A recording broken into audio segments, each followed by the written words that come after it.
সভানেত্রী শেখ হাসিনার জন্য গোপালগঞ্জ ৩ আসনের ফর্ম সংগ্রহের মধ্য দিয়ে শুরু হলো ক্ষমতাসীন আওয়ামী লীগের মনোনয়নপত্র সংগ্রহ এবং জমাদান কর্মসূচি।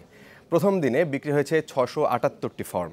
বঙ্গবন্ধু এভিনিউ কেন্দ্রীয় কার্যালয়ে এই কার্যক্রমের উদ্বোধন করেন দলটির সাধারণ সম্পাদক সৈয়দ আশরাফুল ইসলাম। তিনি অন্য দলগুলোকেও নির্বাচনী কার্যক্রম শুরুর আহ্বান জানিয়েছেন।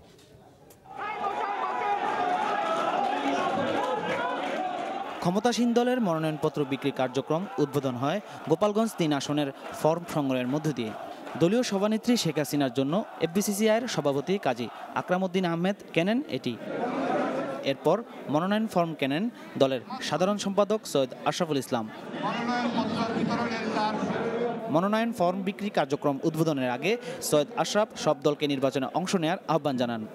আমরা আশা করব সকল রাজনৈতিক দলেই তাদের প্রক্রিয়া দ্রুত শুরু করবেন এবং আমরা আশা করি আগামী নির্বাচন সকলের অংশগ্রহণের মাধ্যমে একটি অবাধ নিরপেক্ষ নির্বাচন বাংলাদেশে হবে। মনোনয়ন ফর্ম কিনেন নির্বাচনের প্রতিদ্বন্দ্বিতায় আগ্রহী দেশের বিভিন্ন স্থান থেকে আসা নেতারাও। তাদের আশা যথাসময়ে হবে নির্বাচন।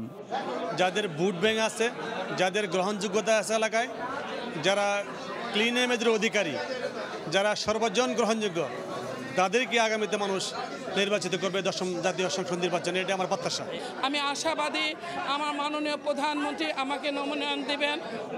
দিন শেষে ঢাকাসহ ৭ বিভাগে ৬৭৮টি ফর্ম বিক্রি হয়। জমা পড়ে প্রায় ২৫টি, জানান দলের উপদপ্তর সম্পাদক। রংপুর বিভাগে ৮০ জন, রাজশাহী বিভাগে ৭৫ জন, বরিশাল বিভাগে ৫৮ জন, খুলনা বিভাগে ৯৫ জন, চট্টগ্রাম বিভাগে ১০৩ জন, সিলেট বিভাগে ৫২ জন মনোনয়ন প্রত্যাশী আমাদের দলে আবেদনপত্র গ্রহণ করে।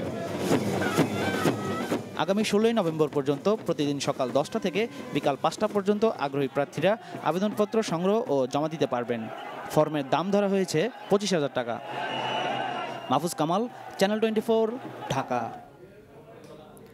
গণতান্ত্রিক প্রক্রিয়া সঠিকভাবে চালিয়ে নিতে